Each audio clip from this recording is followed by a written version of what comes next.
Hey guys, this is GameCow playing Touhou the Genius of Sapphiros, and this is probably going to be a part 0.5, sort of in the middle between the end of stage 21 stuff and the grand finale of the project. So yeah, this is going to be pretty cool. So I want to just do basically what I've done throughout the whole project so far, and I guess this is unfortunately going to go up like a day before the final stuff actually does, but I want to go over how I have set these teams up for dealing with the final fight here.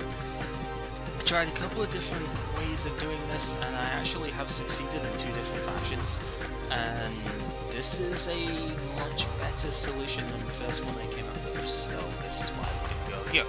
And you can see, obviously we have two different parties, and, well, Aya is kind of the lead character in one. And I've said all of this time that Aya is not very good in the game in terms of doing damage, and that is still 100% absolutely true. She is not in this fight for the damage. I initially had her as a commander, but she actually works pretty well on the field as well. So let's just take a look at what our first party is going to be here. So the first party should be able to clear all of phase 1, and spoilers, yeah, there's more than one phase here. In case people haven't seen this before, this is actually a 3-phase fight. So this party needs to take care of all of phase 1 and most of phase 2. Preferably in phase 1 we should keep enough MP and bombs back so that Sakura can use Private Square in phase 2. The bombs part is not really an issue towards that because only Soul Sculpture is going to get used otherwise, if anything. But keeping the other stuff aside, keeping the MP aside can be a bit challenging, but this party should be able to do that fairly easily. So take a quick look at how we are going to set ourselves up here. So Aya is going to be what we could refer to as blink tanking throughout this whole fight. Aya most recently has gained the skill Tengu's Newspaper Deadline Day. You get that at level 57. That increases your entire party's accuracy and evasion. The accuracy is really important because the goddesses here do have quite high evasion, and even Moko's attacks with 204 accuracy can miss without a buff. But the accuracy is enough where even Sakura hits with the vast majority of her attacks, if not all of them, with only needing headshot goggles and that buff in play with the field skill. So that's good. Vio will not actually use her field spells in this fight, so you don't have to worry about that getting overwritten, which is pretty fun. Level 59 is very low, but since Aya is not going to be doing damage anyway, that doesn't actually matter too much.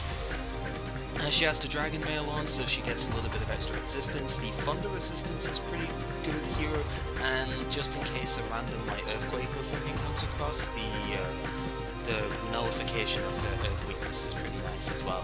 Fist Fight Mastery just in case she gets hit by Annis, because Annis still hits really hard. And basically, otherwise it's as much evasion as possible. Her tier 6 weapon gives her plus 30, and she has plus 50 from accessories. The rest of it comes from growth tree stuff we'll take a look at later. Because magic is unaffected by this, we have the mirror shield on so that she can defend against certain magic stuff, a little bit at the very least. 25% reflect is really quite nice, so that's cool. That's basically what Aya is going to do here. And then Reimu with her, lowercase stuff. I have no idea why the game does this sometimes, it's really weird. But Reimu is basically going to be support / attack. She's mostly going to be healing, but a lot of the attacks in this fight are physical, and most of them are going to be evaded, because they're going to be targeting Aya with the Poison Shield formation, 76% target rate at the front, so most of the time healing is only really a secondary purpose here. So Reimu is potentially going to be attacking a little bit, which is why she has her tier 6 Gohei. Unfortunately, the goddesses do have Divine Barrier here, so the magic exorcism is pretty useful. In my original play of this, I did have the bombs Gohei, her tier 2 weapon, involved here because of the +2 bombs. but in this formation I found I wasn't using enough bombs to justify that. Therefore we are going in with just 6. 6 should be sufficient. I only used I think 4 in my previous round. If it's not sufficient, oh well, we shall switch to the tier 2 go ahead and go with that. Yokai Shield for physical, Demon Male doesn't really matter too much, it's just high defense. And she has 1 extra bomb because I had the 1 space spare, a little bit of magic attack because her light damage is not insignificant here. It does reasonable damage to Annis and Fire, not so much to Litos, but to Annis and Fire it does pretty good damage. And in case I don't have a barrier or some other way of negating Litos' attacks, Petrification Guard is kind of useful here because I will have a way to cure permanent status effects with Reimu, so that's fine. Sanai is still using the Rune Axe for a little bit of magic reflect, although I could switch that no problem. Mostly just speed, a little bit of resistance to everything with the ribbon, and a lot of strike resistance in case she takes a stray Annis attack, because Annis is the only one who can actually one-hit kill me, and that strike damage is really powerful. Like, Breathless Strikes will one-hit KO Sanai, and if that happens, I have to rely on getting the Moko last word to win, and that is not good. Sanai has to stay alive this entire fight, basically, so despite her low physical defense, because she has the Darkfall Cloaks to get an extra bomb. Is it 1 bomb or 2 bombs? It's actually 2 bombs, so yeah, she needs it in case she uses Sorcerer Reigns. Having 4 revives for the whole party is pretty good. Then we have Sakuya, who needs as much MP as possible, so she actually has plus 100 because of the Magic Ring 4 and 1. Moko has the 2nd Magic Ring, and I wasn't lucky enough to get the 3rd one again off of the Cherubim enemy, so yeah, we basically just have to run with that. Headshot Goggles for the accuracy, because if she didn't have those, then even with Tengu's Newspaper Deadline Day, she would miss most of the time. But when she has Headshot 4 on, it's good. And she has a tier 6 sword, Ogre Mail for physical resistances, because most of the attacks are physical, and she can survive on magic hits with just under 500 HP. And the Viking Shield gives her like 5% slash enhance, so that's kind of good. And I'm using the sword here instead of the Kusanagi because the Kusanagi is going to go on Yomu. Yomu could use her tier 6 sword here, there's no reason why that's like unviable, but the Vice Sword gives me a lot more attack power when I buff the tree, and it gives slash resistance -2, which is pretty good against a couple of the enemies that do actually resist slash that we'll see in this fight. And then Moko is using the Diamond Shield because I have something more powerful for Alice involved here that should defend against every attack. And yeah, tier 6 weapon. Moko's going to be the main damage dealer in the first fight for most of the time, so that's why she has the Awakened Soul, because then 12 bombs is a thing, and 12 bombs is ridiculously good. Like, I almost ran out the first time when I had 7, was it? No, it was 8 bombs I had, and I basically ran out at the end of the fight. But when I have this many and this particular party, then I actually had about 5 left, 4 or 5 left. Whoops. That was me hit my second stick there, which apparently in this game is face buttons. It's kind of weird. But yeah, I actually had about 3 or 4 bombs left by the end of phase 1, which was kind of ridiculous to be honest. So that's cool. And then she has a little bit more MP. I would have loved to have had the Magic Ring 3 here because that would give me enough MP to comfortably do this, but it should still be okay with as much as we have here, because I do have physical skill cooldown, not cooldown, MP cost down, so that's kind of good. So basically just as much power as possible. The next best armor that I have for heavyweights, and the thunder resistance is actually quite good because Fire does have Mad Thunder, so that's kind of nice as well. Natural strike resistance means I don't have to specifically defend against Alice, and that's okay. So then a commander for the first team is going to be Marissa, and I was actually debating between Marissa and Nitomori, because those are my 2 commanders here. Originally Aya was going to be the commander for this team, and that was great, but Aya is actually better at blink tanking the fight, so yeah, you don't get damaged as much when you have Aya tanking hits that she just dodges everything.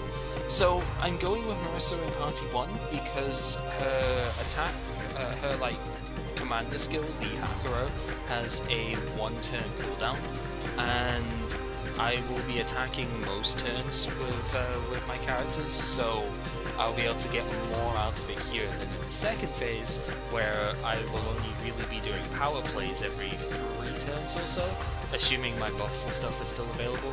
So I don't have as much in, you know, I don't have as concentrated an attack set in the second in the second party. So Marissa's not quite as good in that party as she is in the first one. She's actually not a terrible pick for fighting in the first party either, but she doesn't do a huge amount of damage, she just does kind of sufficient damage. And so I think I'm gonna have the extra 15% power from the Hakuro in my tree here, so that should be good. Then the second party we have Patchouli. Second party really needs some sort of defense against petrification at pretty much all times, particularly on Byakuya if you're using her in that party, and to a lesser extent Satori if you have a skill that will defend you against status, like a curing skill. There's a couple of them that you can have. You can have it's not heal, that's a single target one. There's something you get from the Gobi in stage 5 that is a healing skill for permanent status, and you can actually learn refresh as well from the Sphinxes or from the Spirit Tortoise in stage 20. I have not gone back and gotten that. That is one thing I really should have done, because refresh is amazing in this fight, and if somebody gets petrified, then it's very, very difficult to come back. But Patchouli's Mother Nature's Robe will help her defend against that. It defends against Disable, like 3 stages, so that's pretty solid. And otherwise it's extra HP, it's extra magic attack, and the final boss does do light attacks, so removing her light weakness is kind of important here. So that is essentially all Patchouli is for there. Notori is our commander for the second tier, and I really don't have any stuff to give her. You don't get experience from the final fight, as you would probably expect, because this is the end of the game. You shouldn't really get experience from the final boss fight, because that's implying that the game is not over. And yeah, I know there's post-game, there's content stuff, but you should always have a fitting conclusion for your endgame. So I don't have any more bomb skill stuff. I've shown the Awakened Soul before, but that was for Mogo, and I need the Cute Soul on Yomu, who is coming up fairly soon. So let's start getting into some of the stuff for the couple of bits that I did craft for this particular fight. I decided, because I didn't get any of the Defendal shields that I wanted from these from the last stage, I decided to make the Force Shield here for Alice. So what the Force Shield does is it defends against magic first and physical second, and it very well defends against Mystic. I actually forgot. I mean, I kind of mentioned it in the previous part with the Exorcism Rune Shield, but I forgot that the Force Shield actually did do that, because I've never made it before. But it's a solid shield, it defends 50% of the time. That's really, really good with Alice, obviously. That should mean that even when it's defending against physical, so long as Alice is covering someone, it should activate every time. So that's really good. And essentially otherwise, it is the high ribbon for elemental stuff, because that's kind of important. Zeus's robe gives her defense against everything, really. It's just very high physical defense, and a little bit of magic defense, which is augmented by the Bracelet of Reflection 3 for plus 30 there. So that's kind of cool. And then Mystic is one of the other like major attacking types that the final boss will use. It's mostly, I guess, Light and Mystic are the main things that you would need to watch out for. So the Markai Ring should help there as well, in case I Little Legion a spell card and it turns out to be like, you know, minus or another just really powerful Mystic attack that's available here. So that is essentially what Alice is there for. And the Obsidian Blade is still really good for giving her physical deflect. If you manage to pick up the Excalibur from the Pendragon, one of the mid-bosses we didn't get to see, then that would arguably be a better choice here, because that would give you 100 HP regen per turn, and that's super solid. If you can get hold of that, I would most likely use that instead here. Then we have Satori, who I crafted her tier 6 eye for. Had to go and get a few more iron to do so, but that's okay.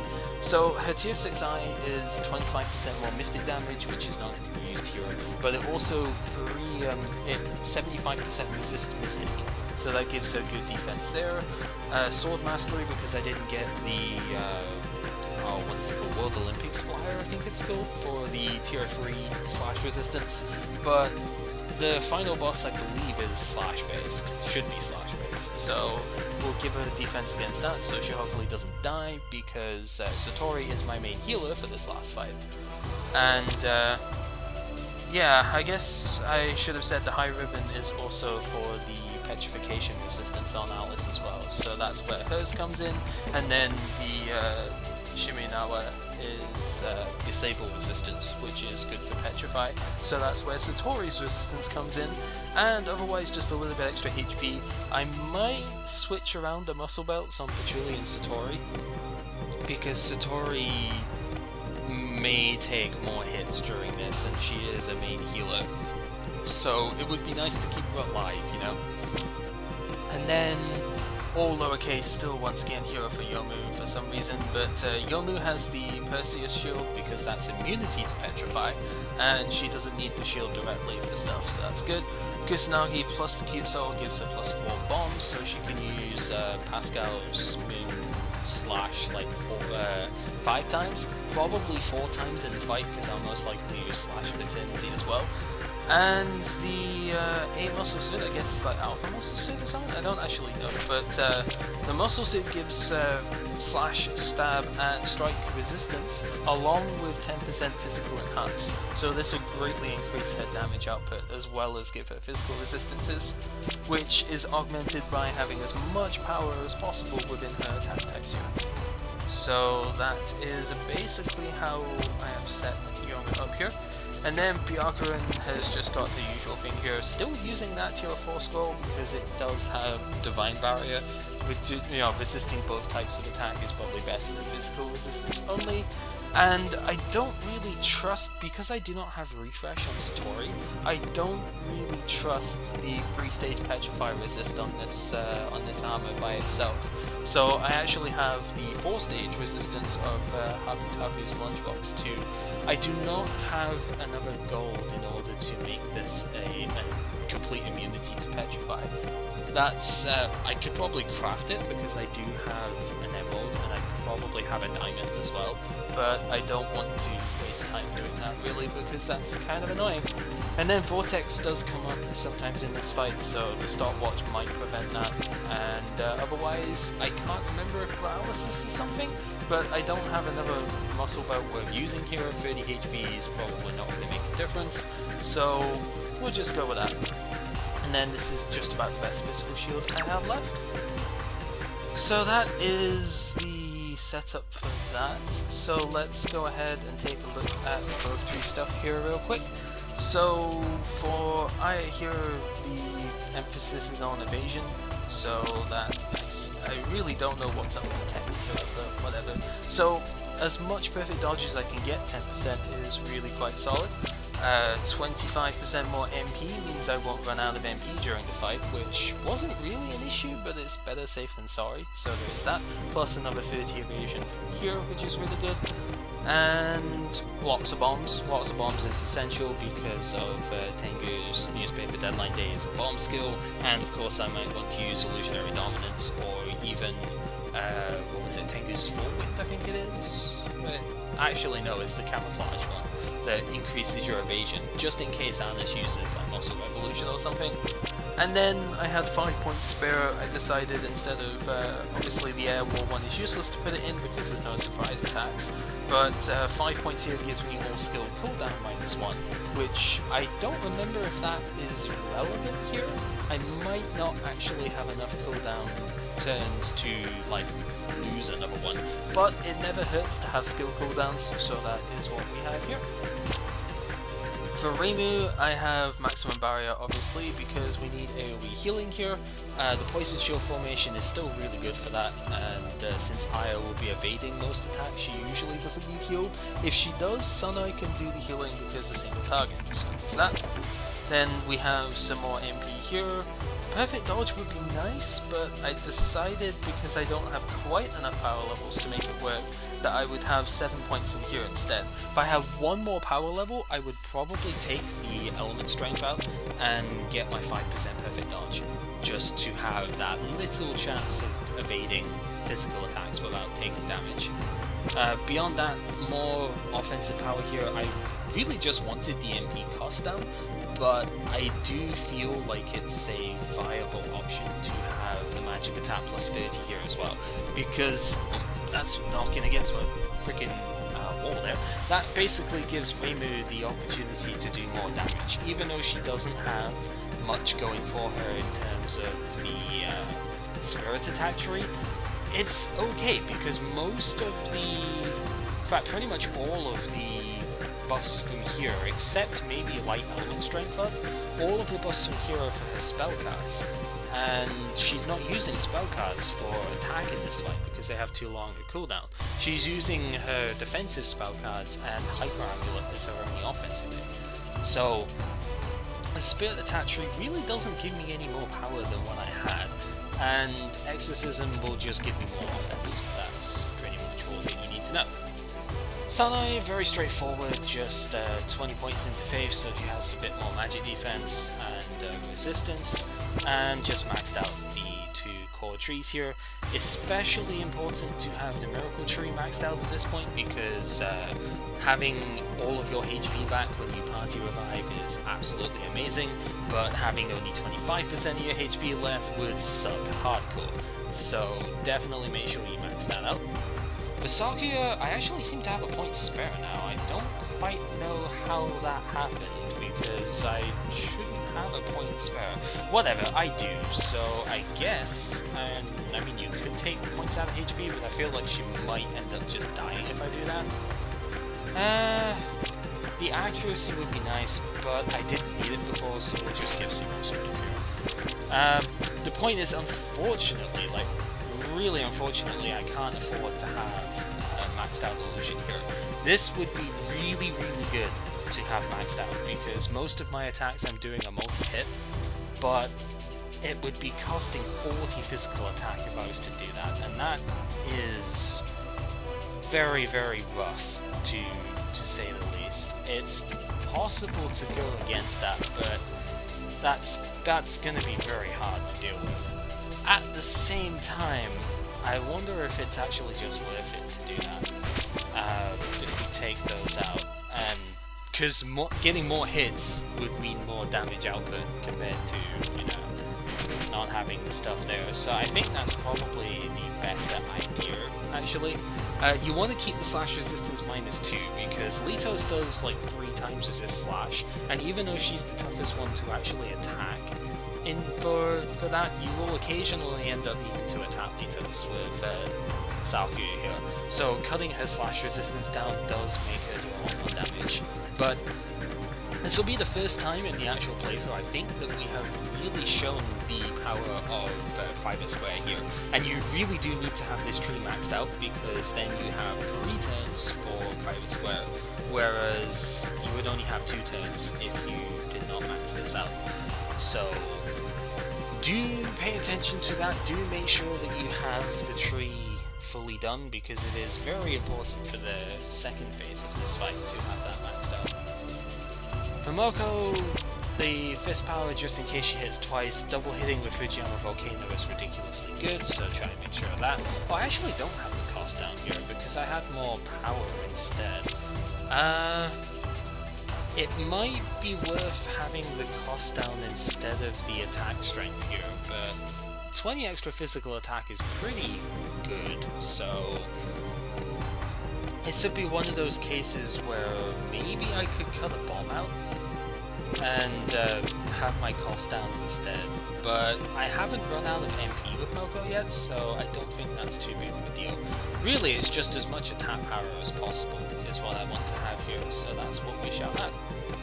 Marissa just bombs because she isn't part of this fight. If you do want to use Marissa, I recommend using her in the first phase and using her Stardust skills, because Marissa has elemental weakness on every one of the goddesses, so she can do decent damage in most phases. Not so much to Litos, because Litos has a lot of Divine Barrier and has a lot of magic defense, so even though fire is good against her, she probably won't take too much from it.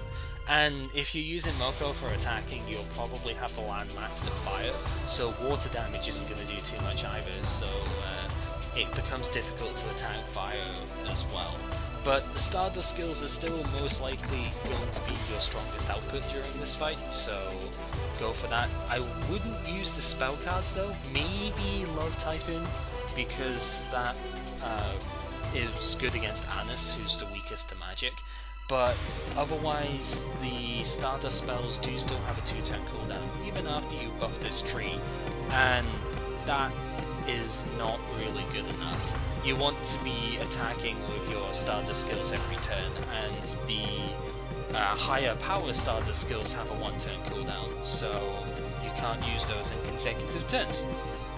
And because of the way spell cards work, if you use one spell card, they all have a cooldown for 2 turns, so I would recommend against using the spell cards here. And then we get to the second party, who I guess, because I can switch the things around now. So we've had half of the video, or half of the explanation stuff with this team, so let's have half of this one as well. So this will be the other pitch set we use for Party B. So Patchouli is maxing out the cooldown stuff so that she can obviously cast every turn. That's really good. Although you don't need to do that in order to, if you max this out. However, I still want to have it maxed out because I need a skill which is not an elemental spell, like a fire, earth, electrical, water skill. And it also helps to cut down the spell cards in terms of duration or cooldown as well. So still important to have, and well, you can see just how ridiculous her spell card cooldowns for elemental stuff is. Like her fire, earth, electric things get a 4-turn cooldown with spell cards. It's kind of crazy, but attacking twice with an active land power is not really going to matter too much. But the spell card damage plus 30% is pretty powerful, and it's better to have this set up, I think, than to have it here. Otherwise, MP cost down, Magic Evade is pretty good as well, but the MP cost down is something I value quite a lot in this fight, so that is what we are going to have for Patchouli. Natori, straightforward bombs because she's a commander, that's all you really need, so just one bomb in there and there. Natori really doesn't get very many bombs, that's kind of unfortunate, but oh well. Alice, there wasn't any reason to go above 10 points in Artful Enchanter. She's already got her manipulation and craft skills maxed, and since she's not attacking, and I don't have enough points to get bombs plus 2 from Mystery, there's not really anywhere else to put the skills, so I just, put it into defense as much as possible. You could probably put it into potential if you wanted to raise resistance a little bit, but potential raises res so little even that it's barely worth it. I think the physical defense is better here. In Satori, you don't really need 25 points in learning, because whilst you can learn skills in this fight, Vortex in particular, you most likely will already have all of the core skills that you would learn. And even if you do learn Vortex in this fight, you can't use it until post-game, and Vortex is still not that amazing to learn anyway. So, mostly just having her cost down and her damage up here, and then MP maxed, and 20 points into the eye tree gives me some more stat increases. So 20 more magic attack, 10% perfect dodge is really nice as well, and the MP is not a lot, but better than nothing, especially when you've got 50% more MP here. 2 points spare, no point putting them into a status because debuffing this final boss, as far as I know, is very, very, very difficult, if not impossible, so the intelligence boost for a little bit more magic attack is worthwhile. And then Yomu. She is using the Kusanagi, but she is not using Dragon Fang Strike, so there's no point in having 25 points in here, 20 will suffice. The Elemental Strength and the Slayer Strength are actually important here. It's one of the reasons I decided to use the Kusanagi over the Katana, because even though I've got her tier 6 Katana, which does have an appropriate Slayer, I inevitably felt that the extra crit rate was not going to do as much as the Slayer Strength here, especially when you have the Elemental Strength too, and we will be giving Yomu an element for this final fight too. So, like, she basically gets 30% more damage off of that, right? Roughly how it works. So, get some more damage off of that. Maxed out my Yusa stance, so she has as long to use it as possible. And I would have loved to have had 13 points in Azura, because non-card cooldowns would be great. But the thing is, I don't have the second tier skill for her weapon here. If I was a higher level and I had the second level non-spell, then I would definitely have Azura stance at 13 points here.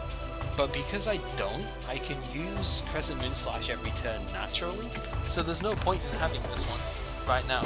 So instead I have a little bit more spellcasting speed, a little bit more HP. It would be perfectly viable to put the points in, put those 6 points, 5 of them into Devil Ochre, so that you get an extra bomb. That would be perfectly okay, and I would not be against that. You would then get an extra point of strength, you'd have a little bit more power, but instead I've decided for the HP here, just because that is how I feel this fight will go. And then for Byakuran we have spell cooldown -1. That actually does matter, because it means that her Goddess Breath gets a cooldown reduction. And her other spell, her Dark Sword, which is the main element we'll be using, that also gets a cooldown reduction, so you have 0 cooldown on Dark Sword. It's pretty good, because that means then you can Dark Sword and immediately Goddess Breath if you have to next turn. Otherwise, another 10 points into Great Magic, because that's what I had spare. I did not see the point in having Offset to overwrite in this fight, because I mean debuffs are plausible, but not too often in the stats that I would be buffing. And even if that was to happen, then I would just buff a couple of times anyway. But yeah, Innovation's probably the most annoying one that way, but it doesn't matter too much. And yeah, I felt like the extra HP and a little bit of magic attack is quite good here too, because although Byakuran's not going to attack very often, she might end up getting a free turn to attack once in a while, and she does have an attack that's good here. Otherwise, Amplifying Scroll is really good, so we want that trait maxed out, and yeah, that's as much as I could get with having the Amplifying Scroll stuff here as well. So that is all of the growth tree stuff as well. So let's take a look at the skills we'll be using here. So the main skill for Party 1, or one of the main like 3 skills that we'll have, is Tengu's. So Newspaper Deadline Day does increase your accuracy and your evasion. This is a field spell, so it doesn't get vortexed if that comes into play, which is very handy against Litos, because Litos is annoying with vortex. And if you're using an accuracy buff, then you'll have to reapply that buff, and that takes time. Not necessarily so good. Occasionally we will use Camouflage here, and that can be kind of good. I don't actually think I need to use the Tengu's Forward in this fight, because I wasn't missing when I had Newspaper Deadline Day up, so we'll just stick with this instead. So again, if Anis decides to use a spell card, then I can use this instead of Rimu's Super Duplex Barrier and block it out that way, which is good. Burst Hit is just a leftover skill, same as Slice and Cutter, to be honest. The only skills you really need are Tengu and Illusionary Dominance. With the occasional Tengu support, if Aya takes a ton of damage, Reimu's heals are generally fairly slow, so if Aya takes a lot of damage, then I may want to, or if the whole back row takes a lot of damage, I may want to use Tengu support on Reimu so that she can heal people quickly. Otherwise, Illusionary Dominance is really good in combination with Private Square. We'll see that used a few times. And that kind of just leads on to other stuff. So Reimu, Hyper Amulet for attacking, Fudo Curing in case anybody gets petrified. Healing is usually good enough against everything else, so that's kind of okay. It really isn't very good at actually healing, but the damage is low enough that it shouldn't matter too much. We should be able to survive just on the Fudo here, and single target heals. In case that's not enough, however, the Aura Jewel is extremely good at healing, like it heals 1600 HP, it's kind of great. So that's a very nice thing to have around. And then the two barriers, Super Duplex in case we do come across Muscle Revolution, and I decide to use, I could use this instead, but Super Duplex is also pretty good against Chihiro and stuff like that, or just in general against lots of the same type of attack. It's pretty good if a Focus Magic spell gets loaded, so yeah. And then for Litos' spells, they are status based, so we have status immunity here, because they tend to go through resistance buffs, which is really annoying, so yeah. Resistance buff is still a thing which you should be using in the first phase, however, because there are a fair few paralysis effects that can get annoying if you don't watch yourself. Anus can use Constrict, for example, so you do still want to have a res buff. Otherwise, we have a Super Healing Miracle just so we can full heal somebody, and the MP cost is not that important. I haven't found it to be a detriment, so there's that. Source of Rains for multi-revives, just in case that has to come up. And then with the swords, obviously, we're using physical attackers only, so physical attackers we really need to buff. Magic attack would be nice, but I don't have the space, so whatever. And then we have Wind of the Mind's Eye, just to make sure that everybody else can dodge attacks as well, and this basically makes Aya just about untouchable from physical, so it's really good. Finally, we have potentially the most broken skill that Sanae has in the game, Wind of Miracles. This is a short-lived buff that enhances the power of your other buffs. It sounds confusing, but basically it strengthens the skills of your Wind of Swords and stuff like that. I'm pretty sure Actually, I'm not really sure at all how this works. I think you have to have the other buffs cast first, and then Wind of Miracles in order to actually increase its power. But this skill is fairly abusable because it actually stacks. It has a 2-turn cooldown when you factor in growth tree stuff, so that's kind of annoying, but you can use Wind of Miracles again when it runs out, and it will just further enhance the power of the traits of your previous buffs. So say you do a physical attack buff and you use Wind of Miracles, that physical attack buff gets stronger, so you have more attack than you did before. Then the Wind of Miracles buff runs out before Wind of Swords, because it's a shorter lived thing, and you cast Wind of Miracles again, and then it actually increases the power of the buff again. I think it actually even works if Wind of Miracles is still active as well, which is very weird.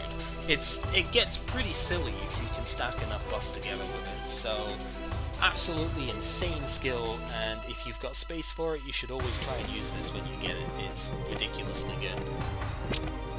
Then we got Sakuya, mostly going to be using one of the Jack skills and Private Square when I need to. This is an expensive skill, but Private Square does let you have a couple of free turns, actually 3 turns that Sakuya gets by herself, and it does overwrite Newspaper Deadline Day. That's the only sort of disadvantage, but as a result of that, it does actually guarantee that Sakuya hits with every one of her attacks, so that is very, very solid. You do want to try and have this up for negating bomb modes and stuff like that, so yeah, good skill. Then Moko, mostly going to be using Fujiyama Volcano or Mark Punch. I might use Zufu's Dimension on first turn to give Sanai the chance to resist attacks, because if Sanai dies, like I said, it's just about game over. So Zufu is pretty good for Sanai on turn 1. It does have a tendency to get Vortex though, which is one reason I'm sort of hesitant to use it, but it's worth it. It's a pretty good skill, so yeah. Marissa, that's like I said, this is how I did use Marissa when I did this fight with her in the first party, but Marissa's not as good as, you know, Io for defending, so that's what we're going to use instead. So then we have Patchouli. Patchouli's most important skill in this fight is Void Split, because land is not something you want to have maxed in the final phase. Let's just put it that way. It's a very, very bad thing to max out the land in the final phase of this fight. So Void Split is basically here to try and reduce the land as much as possible. Otherwise, Silent Seller is the damage dealer, although it pales in comparison to Yomu. It's still not insignificant, so try and use it when you can. And she has single target core element stuff because the main boss, or not the main boss, the final phase does actually use all 4 major elements. So these are to be used in order to combat the land, to try and keep it as neutral as possible. Between this and Void Split, Patchouli is really there for keeping land down, and that's what you want to use Patch for. Notori is the commander, so she doesn't matter.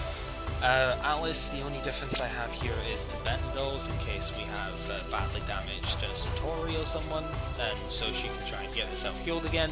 Most of the time we're just going to be covering Yomu, so unlike the usual setups for Alice where she defends everyone, she's really focused on covering Yomu only, because that will protect Yomu from Vortex, and if Yomu gets Vortex, then you've got to set up all your buffs again, and that can take too long. Sometimes you don't have that long in this fight, so most of the other characters have got to defend by themselves, but luckily a lot of the attacks are not impossible to defend around this time. So then we have Satori with the all lowercase stuff once again. Refresh would be really, really good to have instead of Energy Drain in this fight. I did go ahead and learn Shadow Flare, so that would be my most damaging attack. Energy Drain will let Satori heal back up to full health, so that's pretty good. But Shadow Flare is the major attack that you would be using. However, if you don't have it, it's not that big a deal, because Yomu's really the one-woman army here. Yomu's the one who's going to do the most damage in this fight, so Satori's really only a standby attacker, and it's not such a big deal if she doesn't get to do much. Starlight Barrier might have a ridiculous cooldown, it's 6 turns with all reductions in play, but it does protect you from a multi-target spell card for the turn, so that's kind of good. Reflect Wall is a shorter cooldown, only 1 turn cooldown, but it only defends against magic. It's good in combination with Reimu, because Reimu then lets you defend against physical with Super Duplex, but we don't have Reimu in this party, so Reflect Wall is probably not as useful as Starlight Barrier, but Leaf Shield and Starlight Barrier are mutually exclusive, so most of the time we're going to be trying to use Leaf Shield as much as possible on our more fragile characters to make sure that they don't just get one-shotted, so yeah. And then Area Heal, I think it heals 4 characters in this formation, it might heal all 5, I don't remember, but it's a very powerful heal, of course, we already know what it does. So then we have Yomu, who actually doesn't have a skill here, because she used to have the Laura Spirit Carving, or, you know, from her Katana tree to heal HP, but because I don't have that anymore, because I'm using the Kusanagi, there really isn't a whole lot else to use. Counter Beacon would be okay, but we're covering most of the time, so we don't need that.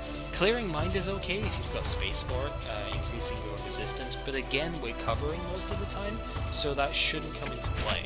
But it's better than having nothing there, you know, having a full set of 6 skills is better than having a skill missing. So we'll put it in anyway. Most of the time it's going to be Manusa, then Bold Advance, then Pascal.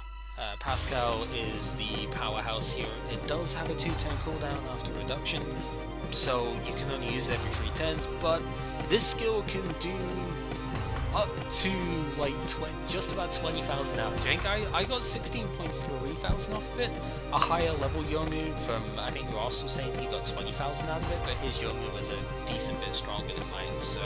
And I remember when I did this originally, I got like 25,000 out of it from a level 80 on Yomu, so... Pascal is definitely going to be your damage dealer here, and that is essentially all that Yomu does. So finally we have Byakuren, who is essentially what Byakuren always is, the buff character. However, this time she also does have an attack as well. Dark Sphere is going to prey on the weakness from the boss here, so that is a good skill to have. Otherwise, Amplifying Skull just spell enhance for Satori mostly. Patchouli as well, of course, but Satori mostly because then her heals get stronger. And Weapon Bless for Yomu, of course Dark Sword for Yomu as well. And Goddess Breath to cure Petrify in case that happens. And it can heal the entire party in one go. It definitely heals the entire party this time, because I'm going to be using this in my original playthrough of this, so yeah. So that is essentially the two parties that we have here. So next time we shall actually go ahead and do the fight, and hopefully it goes okay. So, this has been Gamer Cal, we're playing Touhou the Genius of Sapphire. I was explaining how the final fight is going to go. Apologies for the, I guess, non-episode with this, but I do feel like it's important to show the strategies that are used here, and to actually show how the characters are built, not just, oh, this is what you do, you know, you put this character here and she does this. I feel like it's important, and I have felt this entire playthrough, that you should really try and show what the characters do. And, you know, show how they're built up, not just put them in a fight and that's it. So, yeah, next time we take on the Three Sisters proper.